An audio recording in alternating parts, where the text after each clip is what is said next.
Good afternoon, everyone. Welcome to the June State TA Day webinar. Before we get started, can we have someone let me know that they can see my screen and hear my voice?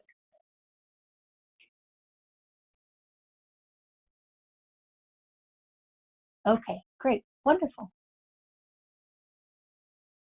Okay, our first presenters today are going to be Kristen Lang from our Office of Early Childhood, and then we have Christy Nichols from CDPHD to address the Child and Adult Food Program. So go ahead. Thank you. Good afternoon, everybody. We wanted to talk to you today about one of the preschool development grant strategies we're pursuing that's focused on quality nutrition. And this strategy has brought together our friends at the Child and Adult Care Food Program, CACFP, at CDE's School Nutrition Unit, Tri-County Health, our Head Start Collaboration Office, as well as different folks within the Office of Early Childhood, to really address the goal of expanding access to quality nutrition for underserved and vulnerable children in the early childhood care and education system. And so this work group is focused on a few things. One is really understanding the utilization rates of these different food programs in our early childhood landscape, which is something we do not have a good grasp on right now. So defining those metrics and being able to understand where maybe providers who are eligible are not participating, and then be able to target outreach to those providers so that we can expand participation in these important programs. And then also we'll eventually be looking at, in addition to doing this sort of targeted outreach, how are we going to make it easier for providers to participate, whether that is through supports like toolkits, explaining the program, or aligning the standards between all the different things like childcare licensing and the different food programs and Head Start, so that we can try to the best of our ability to streamline the administrative part of it.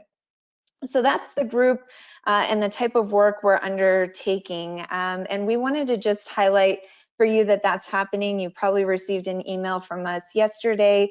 We're really trying to strengthen that connection between the early childhood system as well as these really critical nutrition programs, particularly now where we're in a time where families, children, and providers are all in a moment of scarcity and extreme needs. So we are doing a lot of work around promotion and understanding how to better connect the information between the food side and the early childhood side.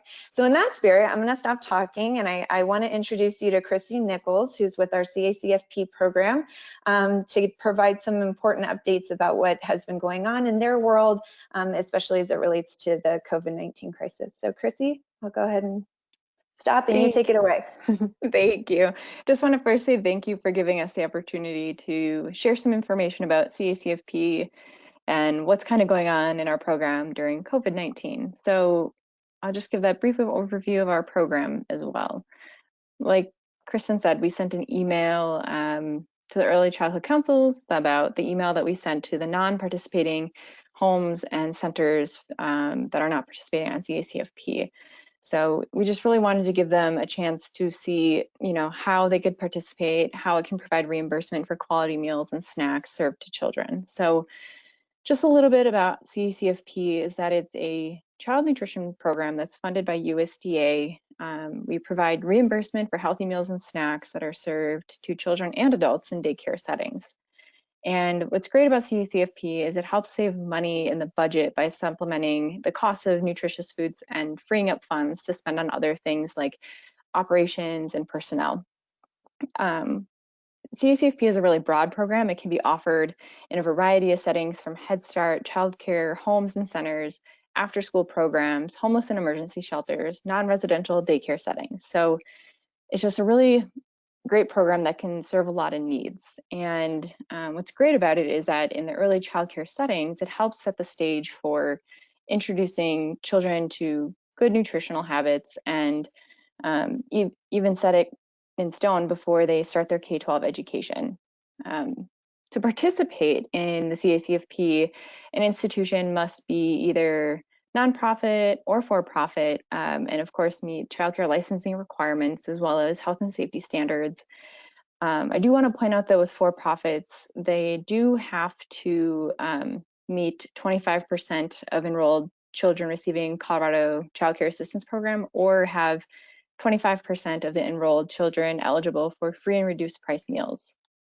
So since COVID-19 began, there's been a number of nationwide waivers providing flexibility that's been released by USDA. So these nationwide waivers were issued after the Families First Coronavirus Response Act was signed, and these just really helped provide reimbursement by providing the flexibility on program requirements that normally would not allow meals to be claimed for not meeting the standards. So some of these waivers allow for flexibility on mealtime. So the duration and timing of meals used to have to be a very strict thing. Now we've removed that requirement just to provide flexibility between staggering meal times, as well as providing meals in non-congregate settings. So we have meals being served through grab and go, drive-through, and even delivery style for meal service. And it's just really great because we can also offer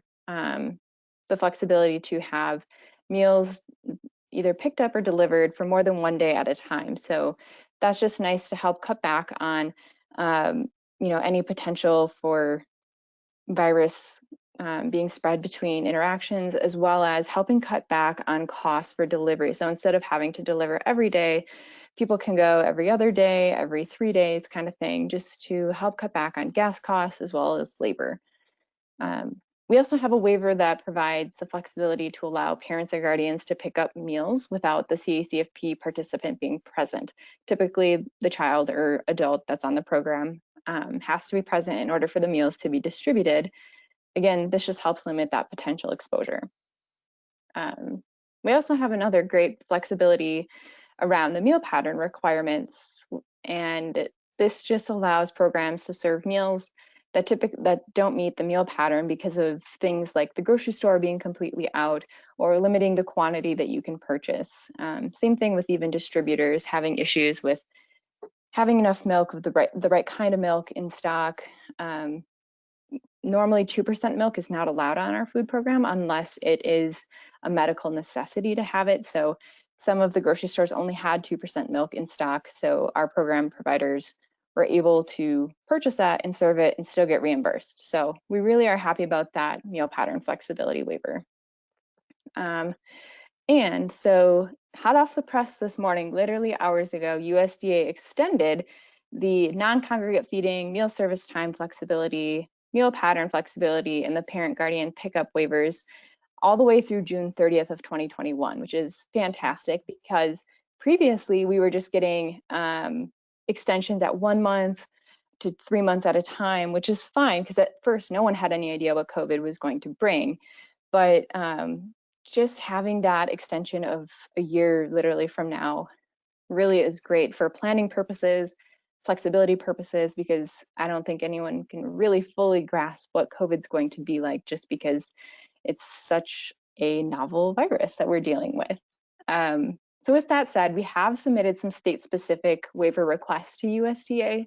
The first one is on statewide area eligibility, which would allow meals served in centers and homes to be reimbursed at a higher rate, especially with some of our centers and homes having been temporarily closed and operating with lower than normal numbers.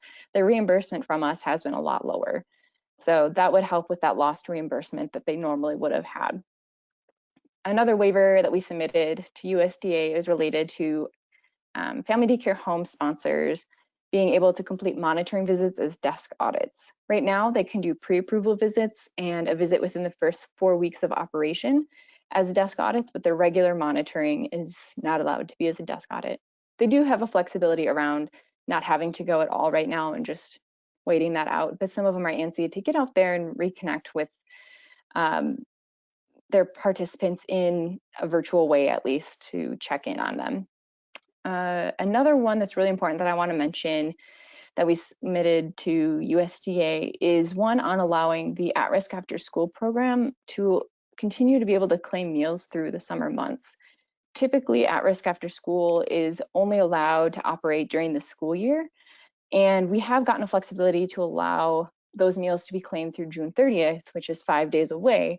And so we're concerned about what's going to happen come July and early August before school year starts. And so right now, at-risk after school programs have to stop claiming those meals after June 30th. And so we submitted that waiver to see if we can get the ability for them to keep claiming meals, because COVID doesn't just magically stop after June 30th. They need to be able to offer these meals and get reimbursed. So unfortunately, we haven't received any notification on approval or even denial from USDA on any of these state-specific waiver requests, which is a bit of a bummer, but we still do have a few days where they could either put out a nationwide waiver or approve our state-specific waiver. So we'll see what happens, but we're always advocating for waiver extensions, anything to provide flexibility to our providers during this time, because they're already under a lot of other stress related to COVID-19. In general, we have heard really good feedback from our institutions that the waivers have been helpful with providing meals, and to even be able to deliver meals to participants whose families may not have a car, they can't come for grab and go, and even for adult participants in the adult daycares to be able to not have to come out of their home and stay safe in their home and get meals delivered to them. So overall, it's been really positive feedback, and we're really wanting to see these waivers extended, besides those 4 that were extended through June 30th of next year. We do have a summary sheet with all these waivers and just little tidbits of information about them. And we also have a frequently asked questions document that our institutions have kind of asked for, just to see our answers, because we are getting some of these questions a lot. It's kind of slowed down because it's not as chaotic as it was back in March and April, but it's nice to be able to reference something. So with that, I just want to say thank you for letting me chat about CACFP, and I can take any questions you have, and I'll definitely put those links to those different resources in the chat box as well. Thanks so much, Chrissy. And as always, go ahead if you have any questions for Chrissy, type them in the question box, please.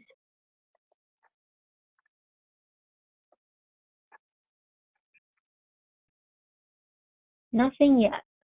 Okay.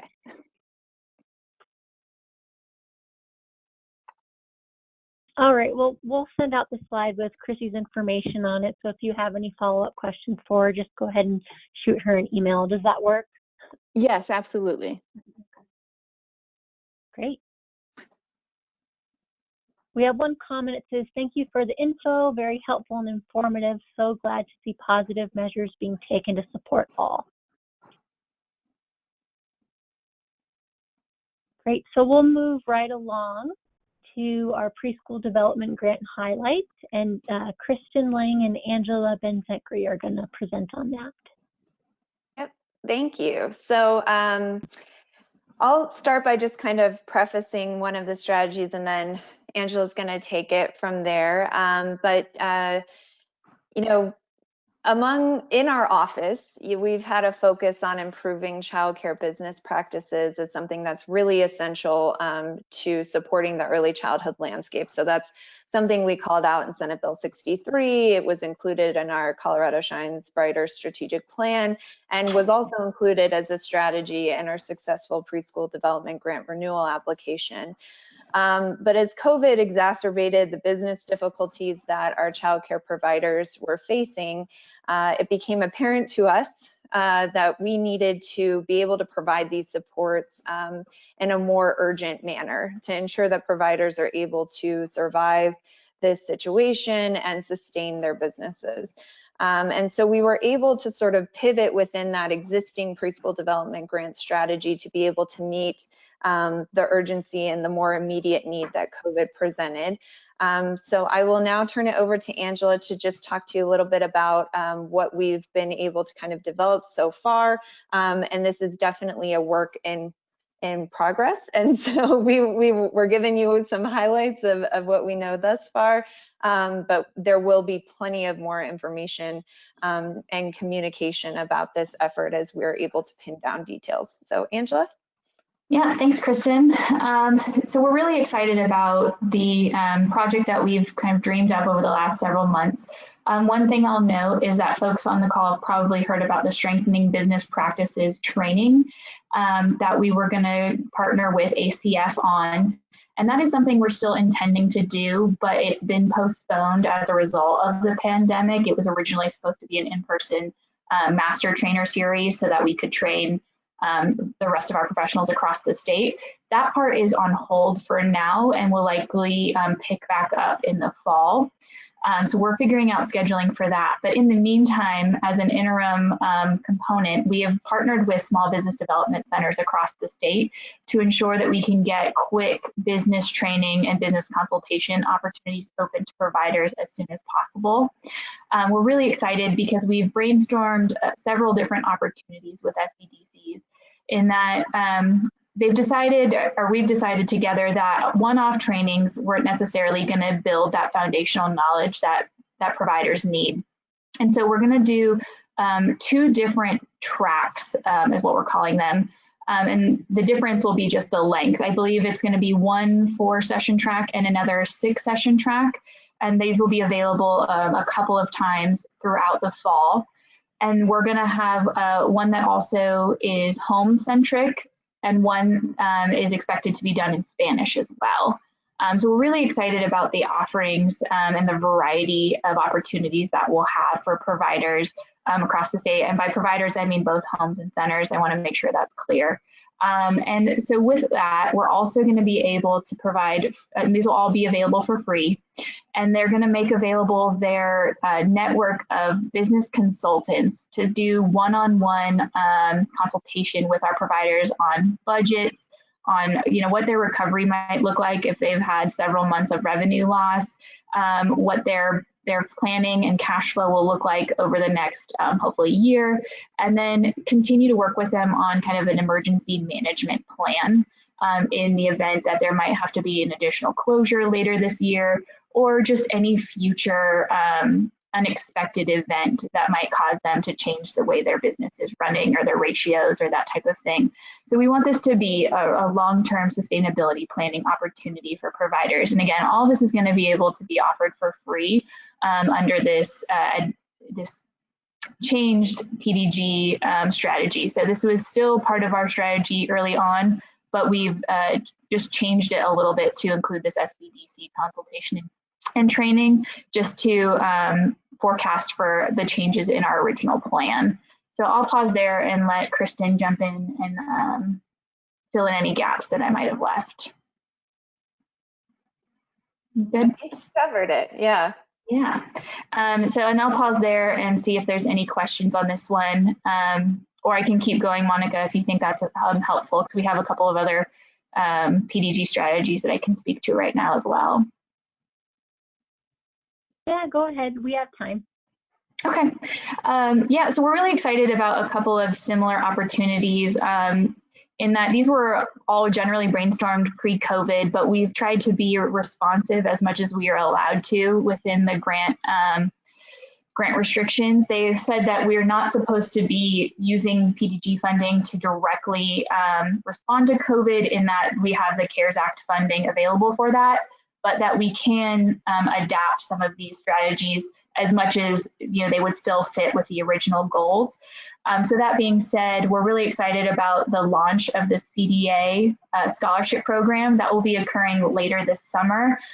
We're hoping mid-July, but just being realistic with the contracting process, I'll say probably late July or early August before our first scholarships will be able to be awarded. But just to remind everybody what the strategy is, we have funding available to pay for coursework for CDA training, as well as the $425 assessment fee costs. And that'll pay for both their test experience and their assessment with a professional development specialist somewhere in the state. So we're really excited. We're expecting that to be about $1,025 per candidate. And we're going to have advisors available across the state through 2 partners, and they'll actually help the candidates go through the registration process for whatever training program might meet their needs, including at this point that we're expecting them to be almost all virtual at this point. But they can be Spanish language or any other language trainings that are approved for the CDA, all the way through creating that portfolio and registering for their assessment to get their CDA certification. So we see this as a long-term advisor process, and we're really excited about getting this started. And there will be more details to come on eligibility criteria in the next few weeks as we're getting ready to launch and formally announce the partnerships for that. Similarly, we're also getting close to finalizing the microgrant criteria. There have been actually a few additions to the project that will change what our ceiling will be for those microgrants, so I won't commit to what that ceiling will be at this moment. Sorry for being a little cagey on that. It's just we're excited about just some additional details around setup that might be able to be covered based on the size of the grants. And so I'm working out the final details on that right now. But these microgrants will be, I can say, less than $12,000 and as small as $500. So say a family childcare home is getting ready to get started and they want assistance with paying for their trainings, their licensing fees, their background checks. Say if they've got a couple of folks over 18 that need fingerprinting and background checks. So everything of that would be an allowable cost, all the way to needing supplies and furniture. Unfortunately, we've gotten guidance that we won't be able to move forward with capital projects at this time.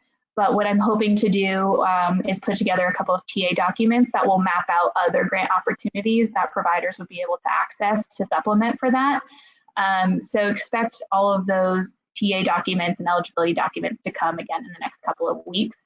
But just wanted you to know that that is pretty imminent and we're expecting to launch that midsummer.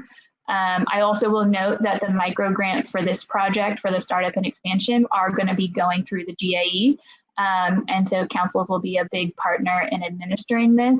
And that's why I want to make sure that you're aware that it's coming down the pipeline and that we're excited to get started. So if you have any questions on that, I'll drop my email in the chat box. And I would love to receive those questions before we're getting those papers finalized, so that if there are FAQs that need to be added, I can get those in those documents and get those ready for publishing. And then, Kristen, I'm going to pop it back to you and see if you want to say anything about the Inclusive Environment microgrants, if that's something you want to speak to. Sorry, I was finding the unmute button. Yeah, I'll just say briefly, so that strategy has really turned more into really in-depth consultation and support of providers in creating inclusive environments. And so we've contracted with the Center for Inclusive Design and Engineering to start with a cohort of 25 providers this fall who will get very in-depth consultation, technical assistance, as well as support in purchasing certain items they might need in order to have a universally designed classroom. So we are still working on the application for that, as well as the exact criteria, although it's looking right now like we're really going to leave it very open, especially considering everything that's going on, and see who's interested in undertaking this work in the fall, because we know there are a lot of pressures on providers right now. So more to come. I feel like that's the theme of it, of our talk today. But we are still pinning down those details, and I think the goal right now is that we would release that application in early August, and similar to the microgrants and really everything we've talked about, early childhood councils are going to be just such a critical partner, and for this in particular, getting the word out and identifying those providers that you think could really benefit, so that we can increase the number of classrooms and environments we have that are accessible to children of all abilities. So I'm sure we'll be back soon, maybe at the next TA day with some more details, but if not, definitely communication in the interim.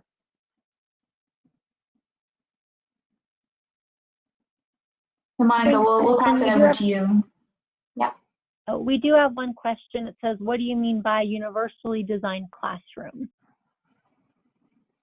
Thank you. Thank you for the question. So the concept of universal design is and I'm sure that I won't give the most precise definition, but it's that a space is accessible to people of all abilities.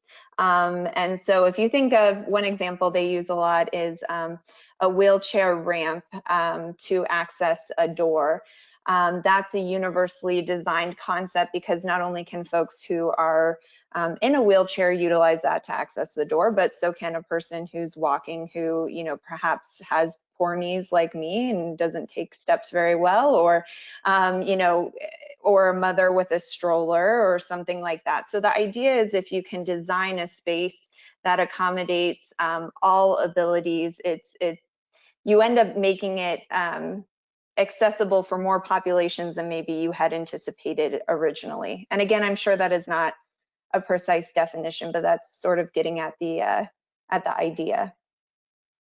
So because that strategy really is focused on the need that our need assessment highlighted to increase licensed childcare environments that were able and willing to accept children who had delays or disabilities. You do have a comment. It says that's a perfect definition. Thank you. I got a little nervous. Yeah, and I'll just add on to that quickly. Sorry, Sure, Monica. And we just want to make it clear that these two microgrant projects are actually two different pots of funding, if you will. So the startup and expansion microgrants are separate and don't have any contingencies based on her inclusive environment project. So we'll be able to do unique or serve unique providers across these two projects. Go ahead, Monica, with the next question. Just the question is, will this be for home providers as well?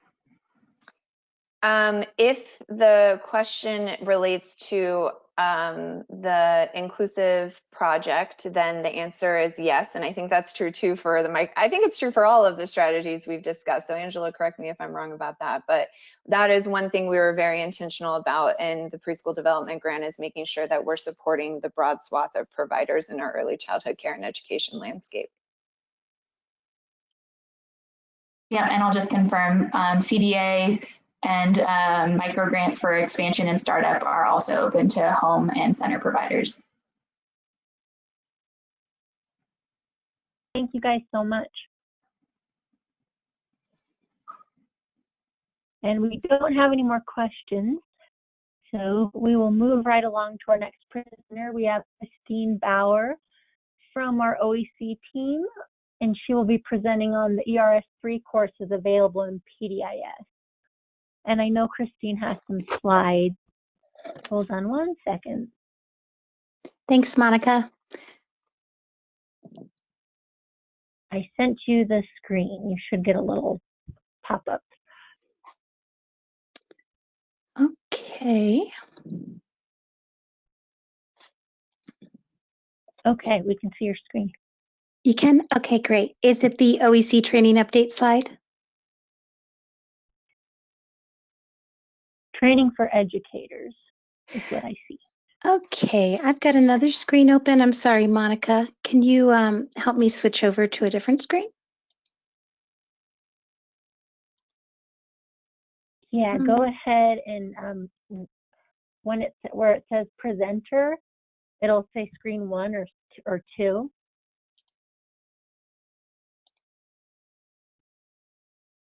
There we go.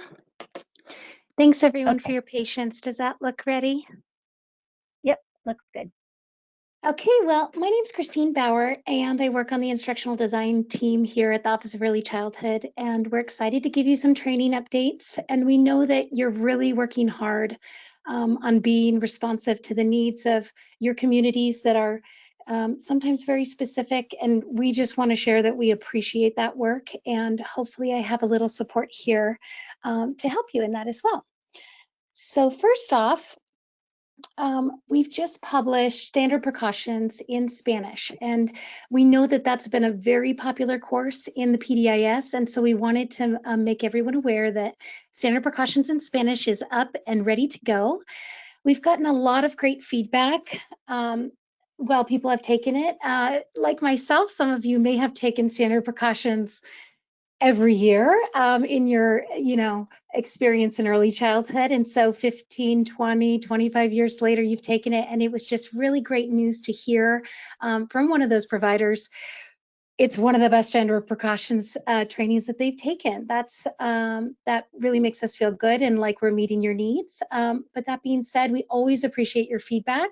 The good, bad, the ugly, the more we can adapt to what you need, the better our trainings are going to be. So we really do appreciate you providing this feedback. And we know that as teacher transitions and the new year is starting, that this might be one of those essential ones to have available for you. We also wanted to point out some of the social emotional focused hours that we've recently published in the PDAS. And something that's special about these courses is that they're series courses. And what we know about working with educators or with any adult is that when you have the opportunity to really revisit a topic and get more in depth over time, it really takes it home into practice, especially when coaching is involved. And so one of the things I wanted to talk to you about today is how to combine some of our online trainings or some of the virtual trainings that you're facilitating within your community with coaching in order to honor the practice of coaching and the great professional development that it provides, especially when we're really making connections to the training that educators are receiving. So I'm going to talk a little bit about using the coaching verification letter. So what you can do as you're looking at the specific needs within your community is you can search through the PDAS and find elements of training that may really be a great responsive piece. For example, you might want to look into the infant and toddler care sequence and focus on culturally responsive care. You may also look at the training on anti-bias and the influence of bias on educators in early childhood education. And then on top of that, you may facilitate some specific virtual training based on what your community is asking for and needing. When you mix those together and follow up with the educators that you serve on those specific topics, you can document those coaching hours that you provide. If you provide 8 hours of coaching based on those specific trainings that have certificates attached, the credentialed coach is then able to document that work in the coaching verification letter, which I've shared with the QRIS team to give out to everyone. And that way, you get some buy-in and some outreach and some connection with educators at this time. A little bit more oomph, come on and join us in coaching. And then those educators also are able to earn professional development points in their early childhood professional credential. So I kind of see it as a win-win. Really, it honors the work that you're doing that is specific to your community, the coaching that you provide, and the really, heart-based support that's going to give educators to support their resilience, and they're able to then earn points in their PDAS as well. And then just a little note, don't forget to regularly update all your contact information in PDAS. Sometimes when I reach out to a group, it's tricky to get a hold of someone if it's an email address from 10 years ago. So please, update those email addresses so that we can reach out and hear more from you. I also wanted to share that we have gotten, before I move on, does anyone have any questions specific to that coaching verification letter that I might support? We do have one question. It says, can you please clarify the specific titles of trainings that can also come with EQ coaching? Thank you. Oh, you know what?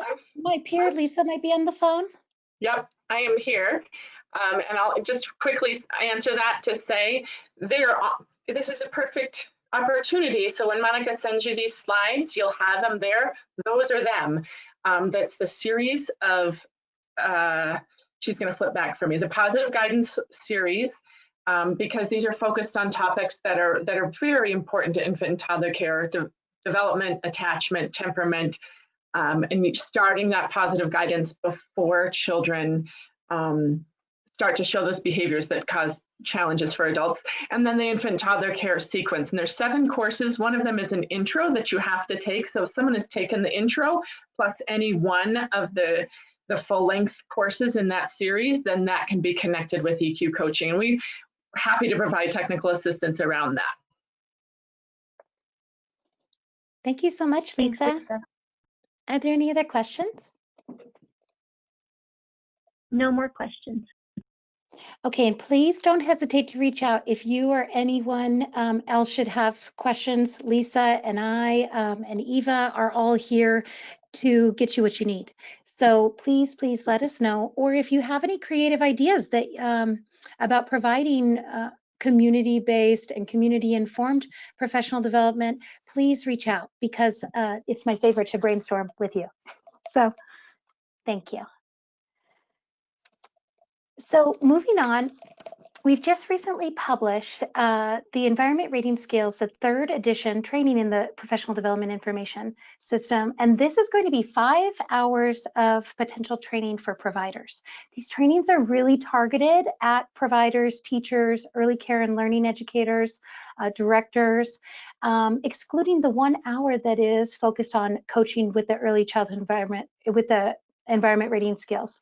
So that coaching hour really focuses on how you can use the coaching practices that are already in your wheelhouse and how to weave in those relationship-based practices as you approach using the environment rating scales with a new program. So it looks at some of the program alignment you can do by learning about the values that are important to that specific program and building off of their strengths. So if you have any questions at all, know that we'll share that link to all 4 of those trainings. We suggest you start out with the introduction to the ERS3. Even if you know of a director that might not want to take the whole series, that can be really helpful, because we do cover quite a few pieces that directors ask a lot of questions about, and that was our intention in that introduction. So start with that intro and then engage in the overview of the ECHRs or ITERs based on what you need to learn more about, what you'd like to learn more about. And then if you're a coach, please check out the Coaching with the ERS3, and I'd love to hear your feedback. Are there any questions on these series? We do have a question about the coaching verification letter. It says, Sure. Is it the same one that we are currently using, or will there be a new one for coaching on these specific trainings? It is the same one. If you are, one clarifying question would be, there are two coaching verification letters in a way. There is a coaching verification that you provide for any of your coaching. And then there's also this specific verification letter that shows the coaching that was related to the training that then is utilized for the educator's early childhood professional credential. So let me know if that did not answer your question.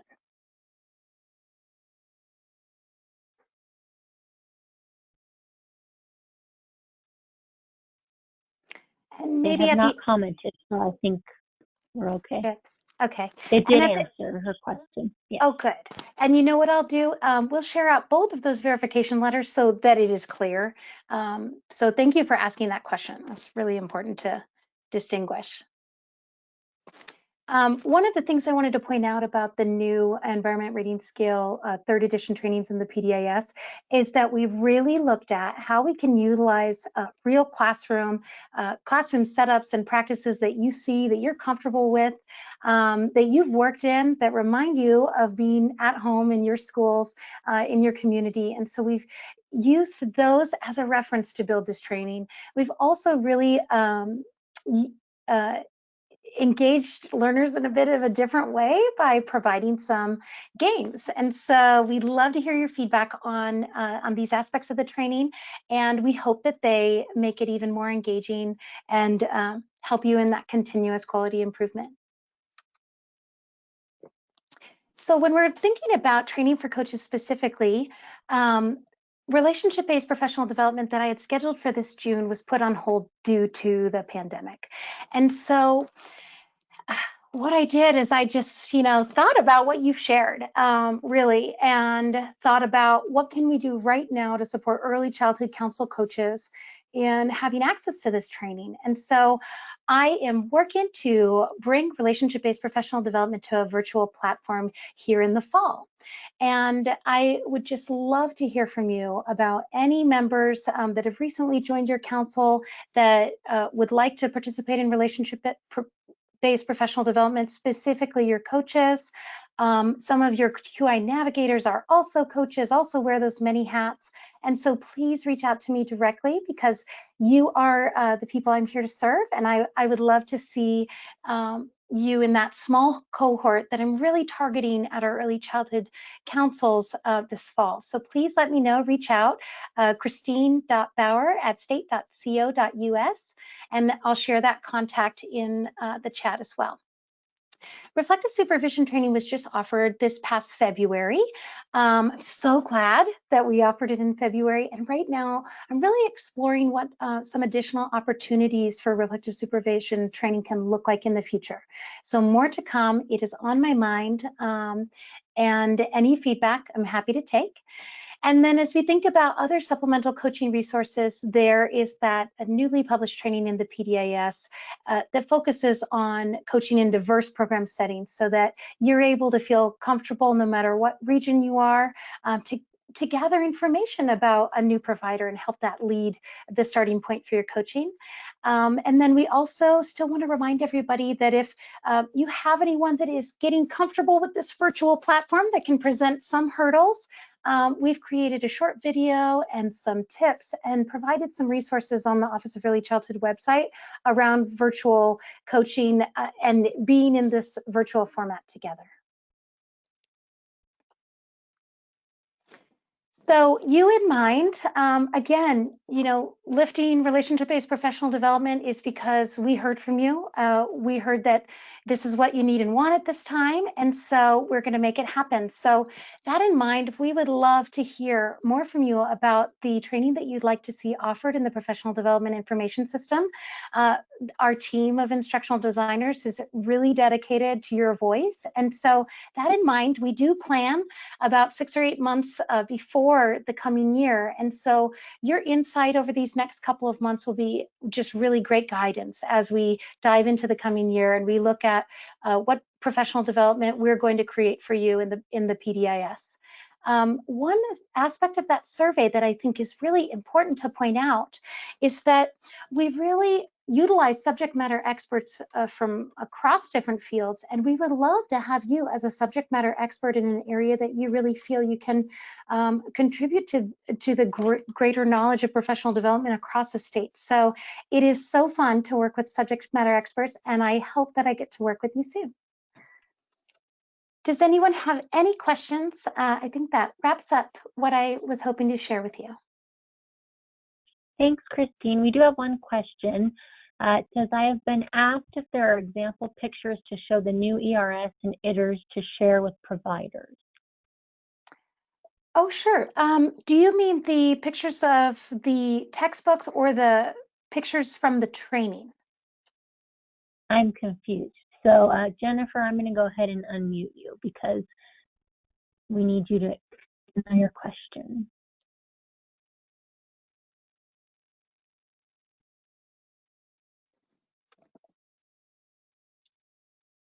Okay. Okay, Thank you're you. unmuted. We're looking for pictures that actually reflect the actual like dramatic play area, science area, things of that sort. So when we're coaching, we have a picture to show examples of, knowing that we don't want the cookie cutter, but we have examples to explain the differences of the old tool versus the new tool. So actual pictures to represent that.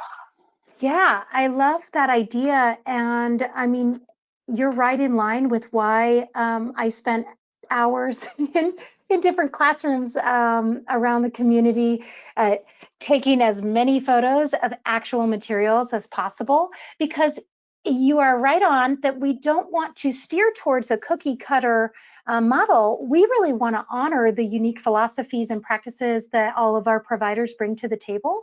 So what what I can tell you is that the training is actually built with those images from actual classrooms.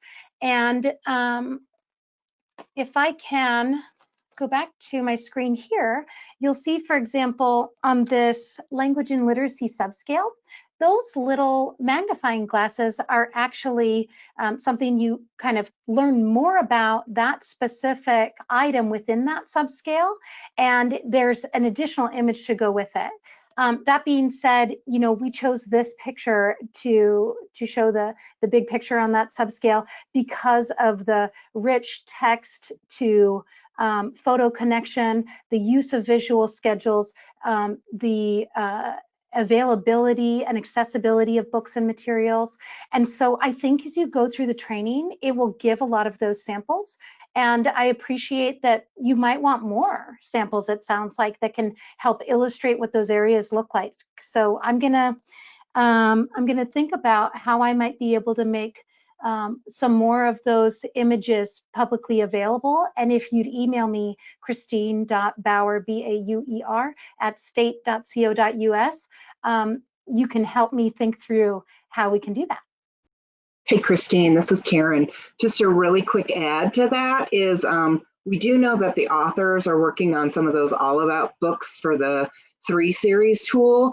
I don't know when they're going to actually hit publication, but we'll keep an eye on that as well and let folks know when those are available, because I've always found those to be pretty helpful in providing some examples.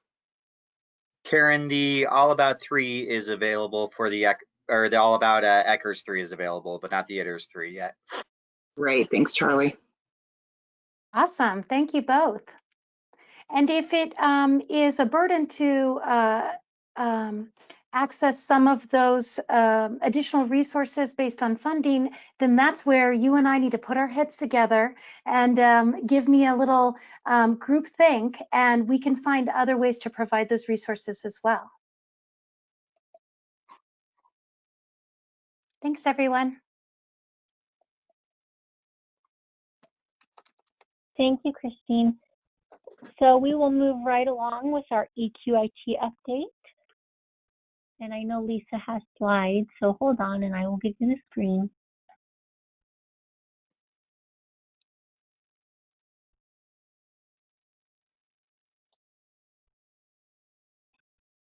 We can see you, but we cannot hear you, Lisa. Unmute myself.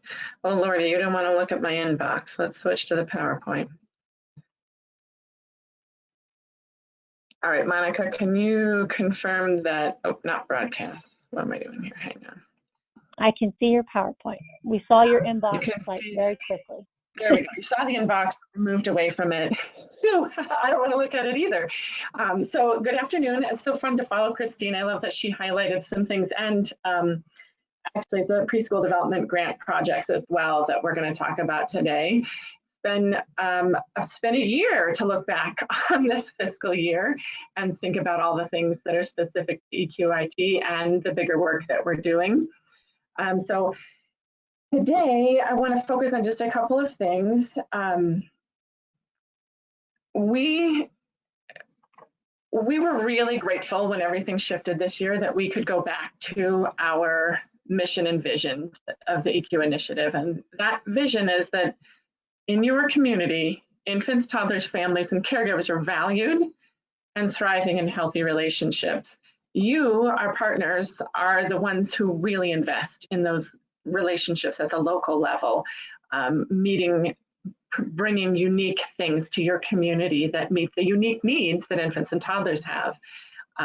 We also do that work through our distributed infant toddler specialist network of EQ instructors. You may know them as your EQ instructors. We call them the Infant Toddler Specialist Network, and we want to make sure that your community has access to the right professional development that your infant toddler early care educators need so that all those infants and toddlers and families and caregivers are able to be in those healthy relationships. The premier strategy we use, of course, is the Expanding Quality in Infant Toddler Care course. And so we do have some celebrations which are different than we would have expected at this point in the year. 47 of the 62 planned EQIT courses were completed. About 770 teachers completed the course, usually 1,050 complete. So our hearts are still a little tight about that, knowing that there are probably 250 educators out there who really wanted this course, and we know some of them are enrolled and will be picking it back up in the new fiscal year. Nonetheless, 55 teachers completed their course completely in Spanish so far this year, and we have served over 6,000 infants and toddlers in those sites. Now, I've got a little asterisk by this next celebration of, you've reported to me 1,500 hours of coaching of the 2,500 that were anticipated for this year. For some of you, that's up through March.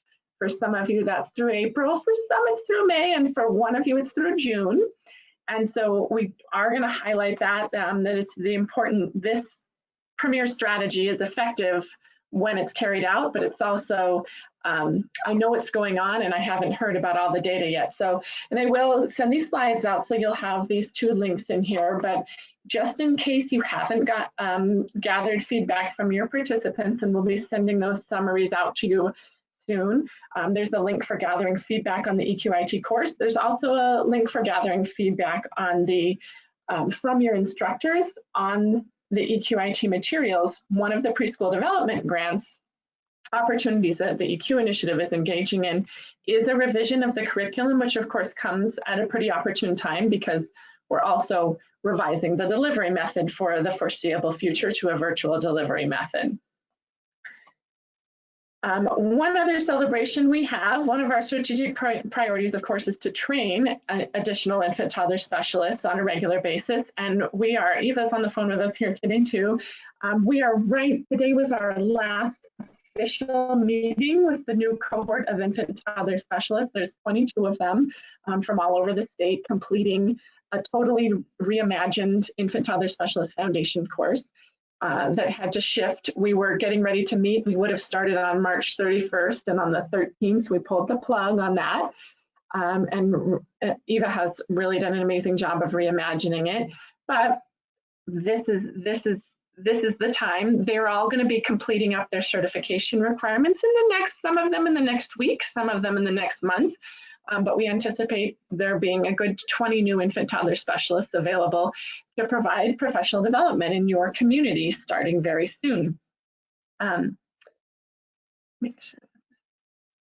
So I want to also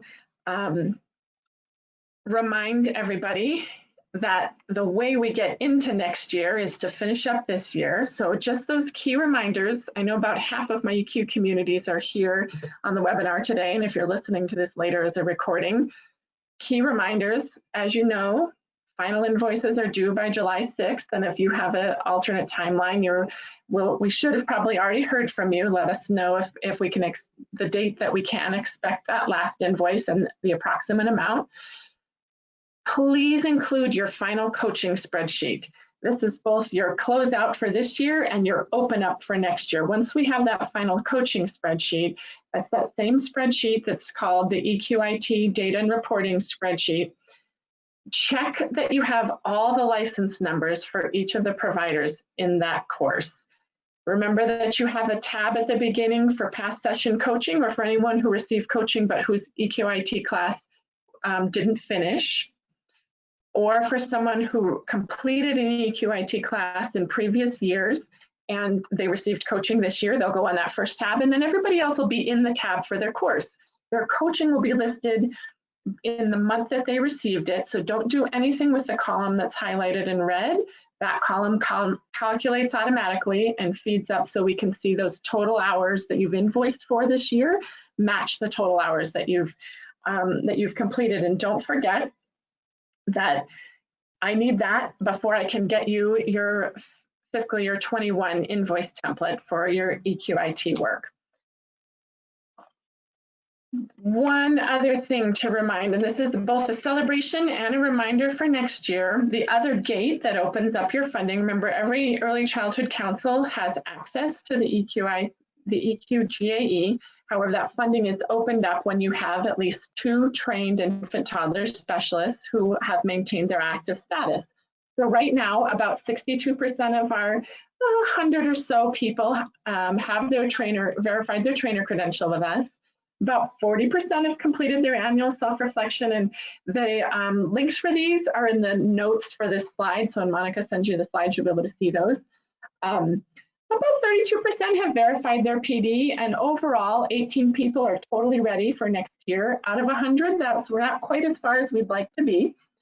So probably in a week, we'll send you out a draft reporting spreadsheet for next year, and you'll check to see if your coaches and instructors are on that spreadsheet, so that we can touch base on individual people who might most likely need to provide the documentation. It's not likely that they haven't done these things, it's just that they haven't documented them yet. Although we do know there's a few coaching credentials that might be in process.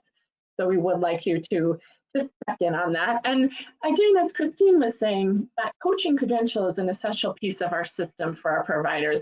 When providers take advantage of coaching, we always want to make sure that they're valued for that work, and which is why we strongly encourage every time someone takes an EQIT class that they get those 8 hours of coaching that then is documented in their PDIS for their early childhood teacher credential, so that they can get those 2 extra points that go with that 8-hour coaching verification, which requires that the coaches have their coaching credential.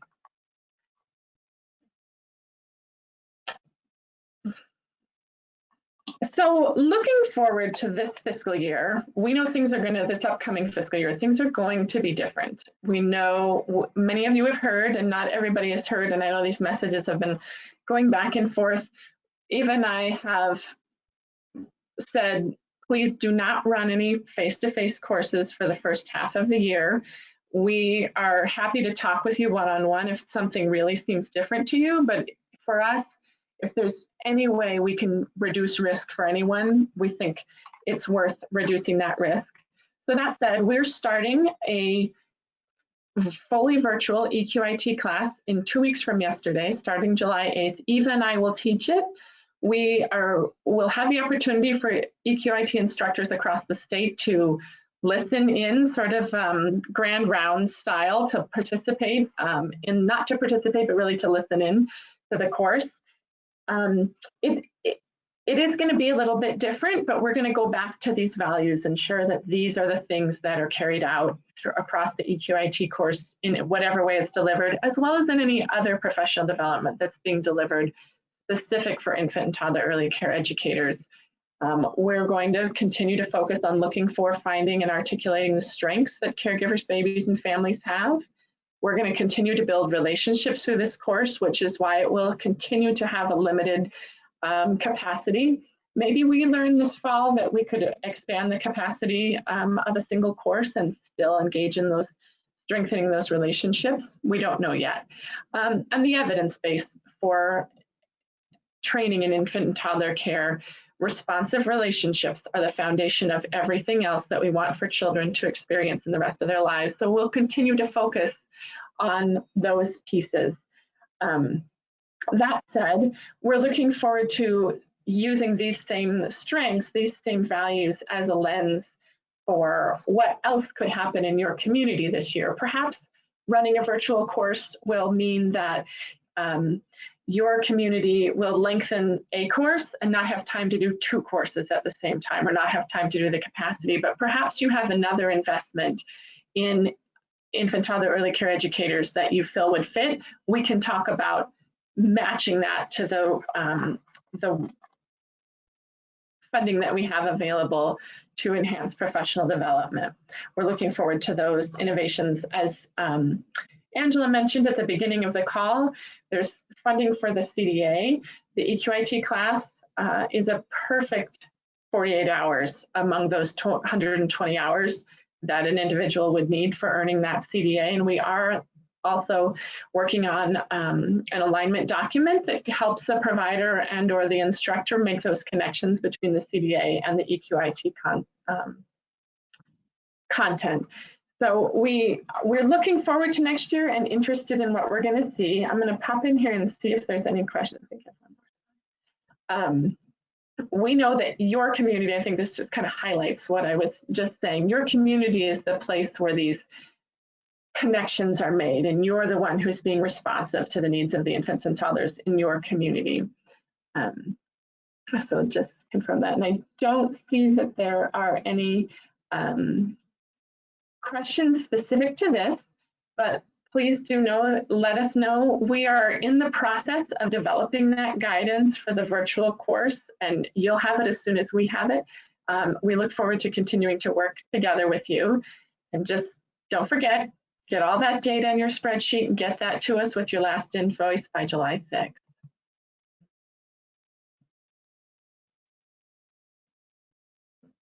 Thanks so much, Lisa.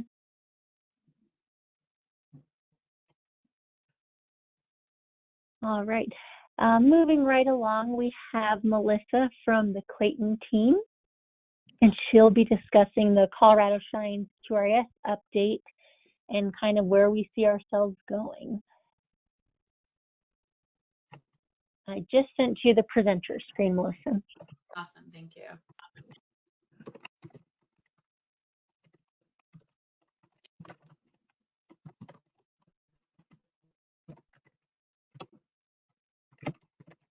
Okay, let me make sure this is working here.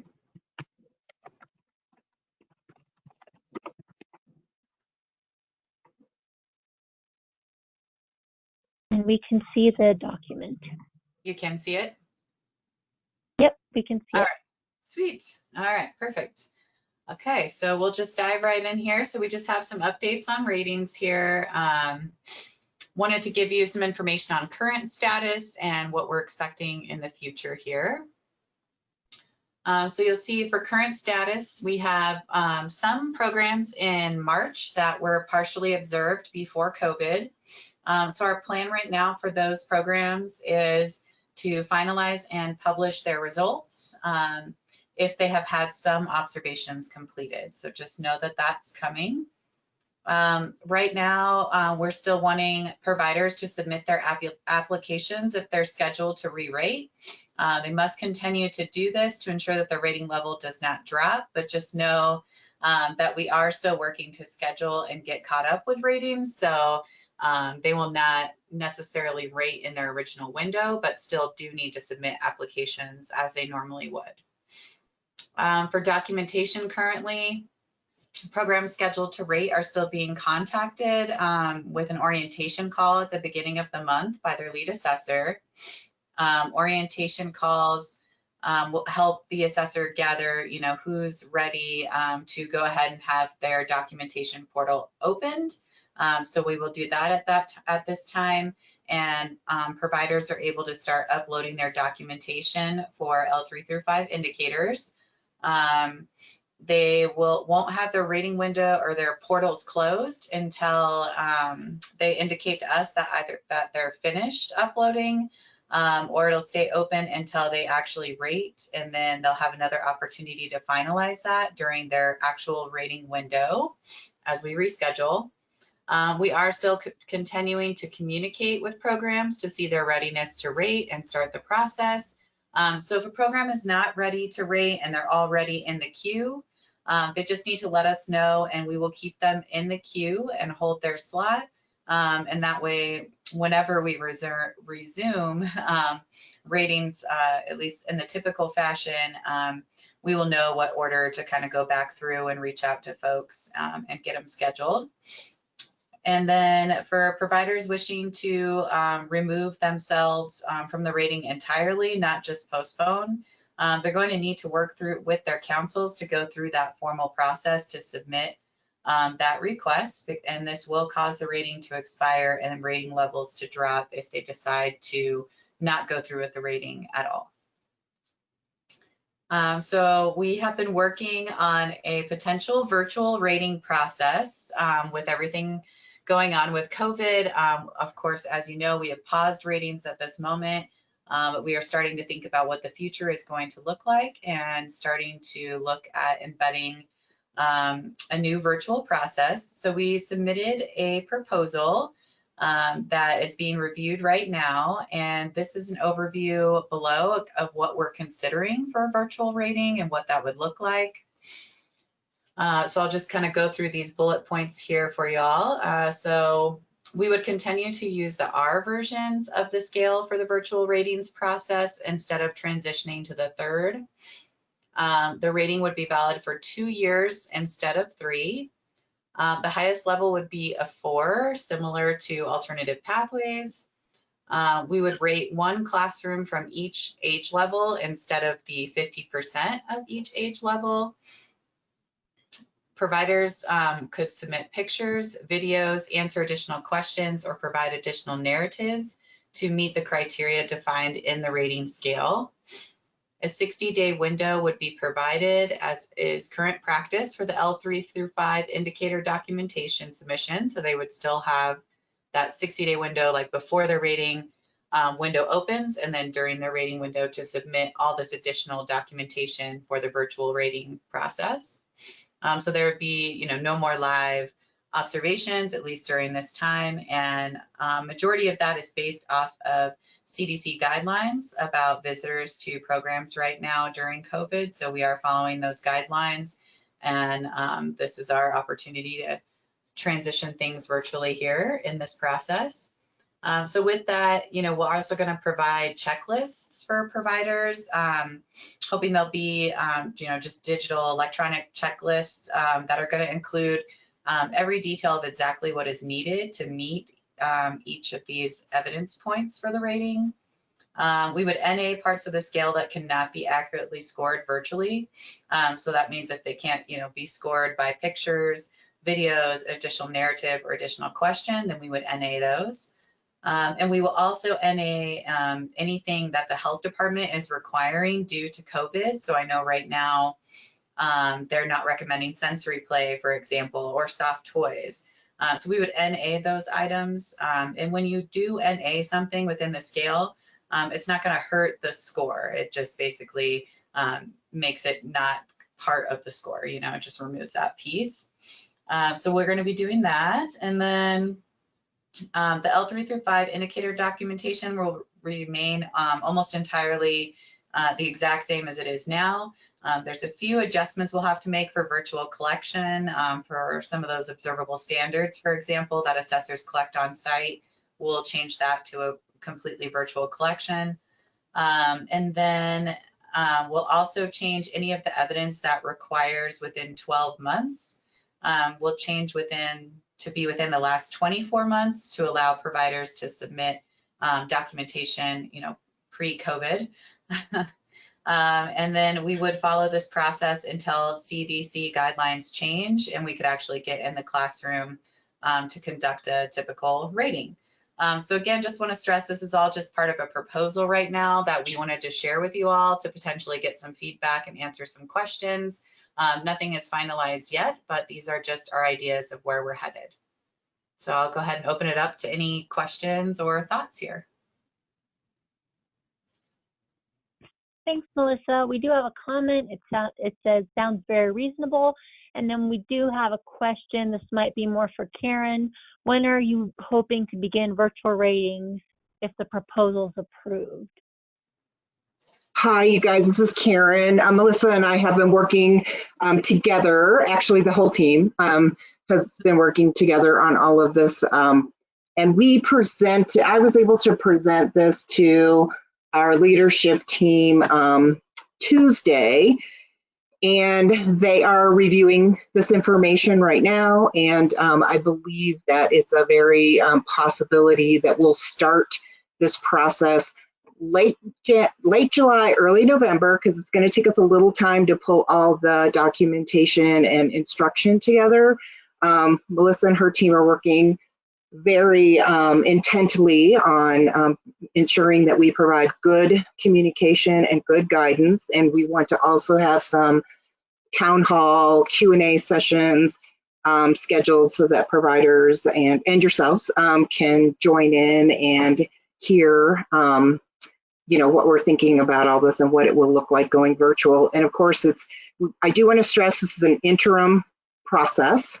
So once we are back into a state of normalcy, which we can all appreciate, is either no one has a crystal ball, right, to really understand what our timeline is. But that we would gap in this time period with this type of a process, and then we would, of course, launch when we get back to a little bit more normal state with our ERS3 and our new processes, or our processes that were existing.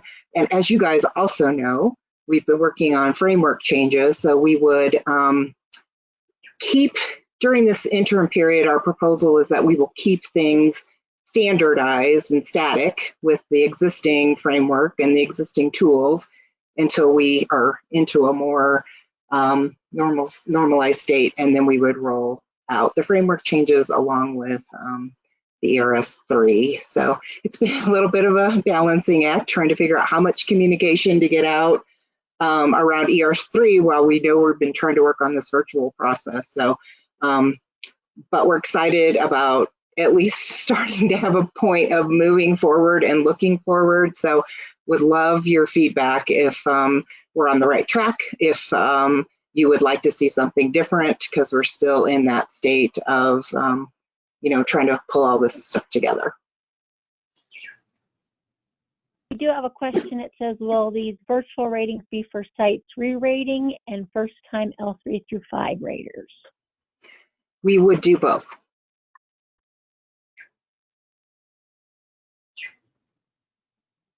All right, that's all the questions for now. Thanks, Melissa. Thank you. All right, we're going to move on. We have a few minutes left, and we have Karen. Do you have slides, Karen?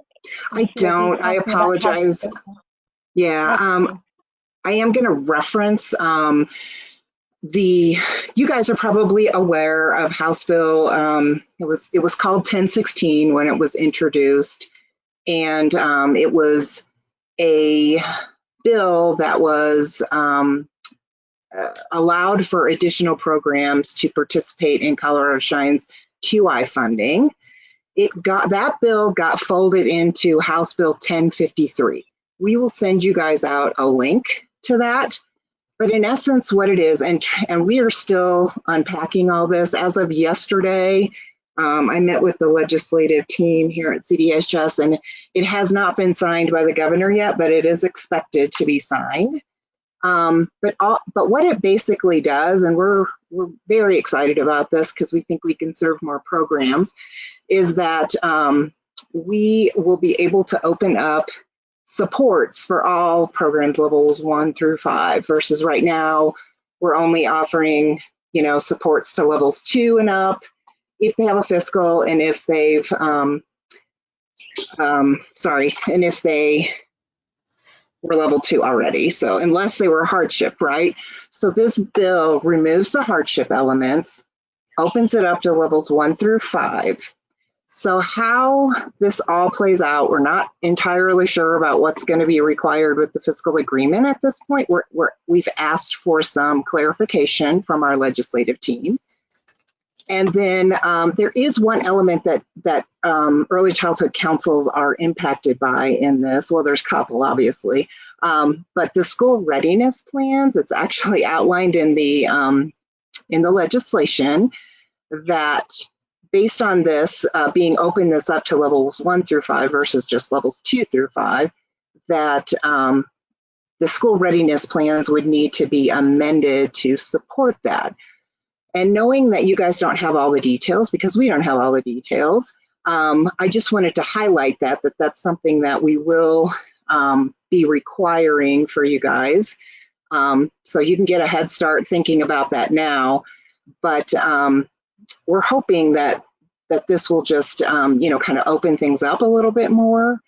And it's also very specifically says that we can support programs that are already rated in Colorado Shines at levels 3, 4, and 5, and support those programs to maintain those high quality levels. So again, I think that opens it up for, all of our programs who are already high quality rated to continue to engage and be able to access those quality supports. One thing and again, these are just, like I said, we don't have all the details yet, but there was a fiscal note attached to this. It was for $1.5 million, and basically all that was spending authority for federal funds to be allocated to this project. And my understanding is that would go into our GAE for allocation to serve additional programs. The other thing I wanted to see if I could, I'm just running through. Oh, I wanted to point out too, when you get this link, it starts on the bottom of page 5, and it's under section 3 called School Readiness Quality Improvement Program Created.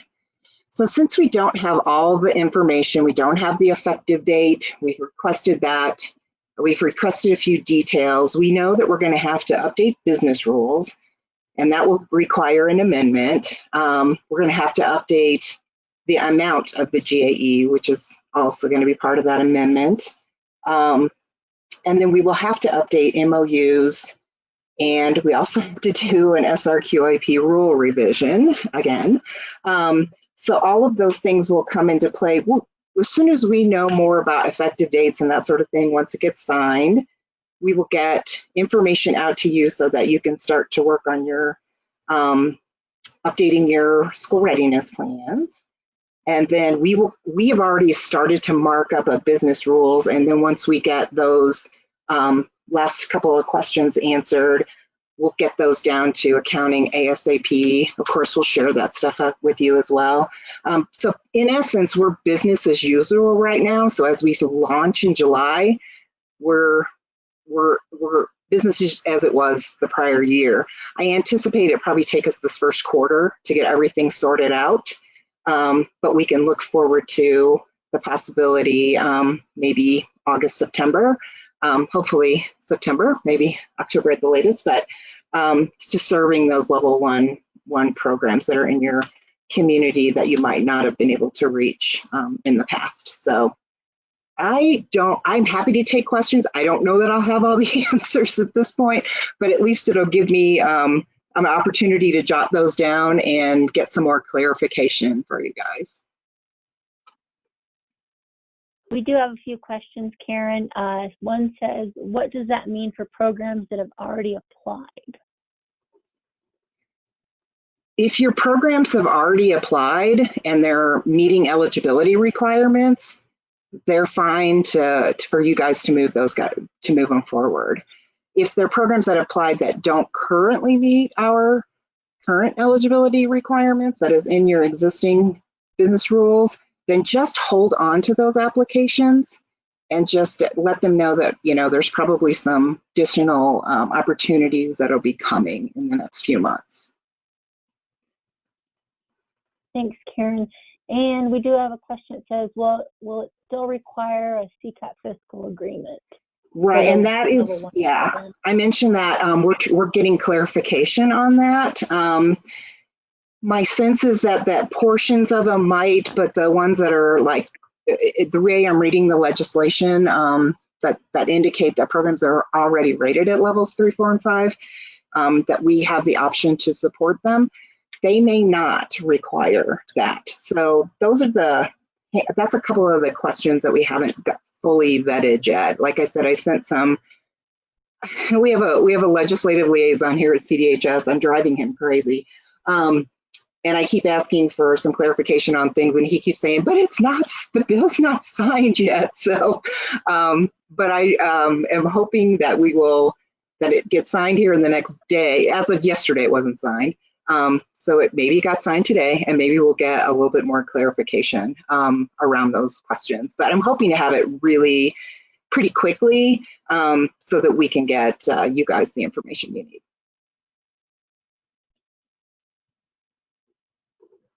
Thanks, Karen. That's all the questions we have for now. We'll wait a few more seconds.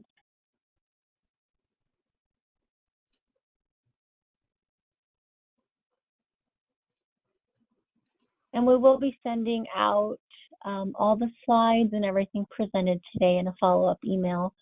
And the recording will be on the OEC website under the council section.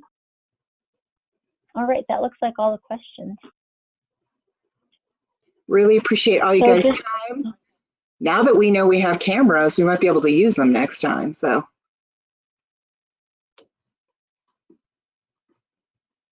Yep. Anything else from our team? Charlie or Michelle? I don't have anything. All right, thank you guys.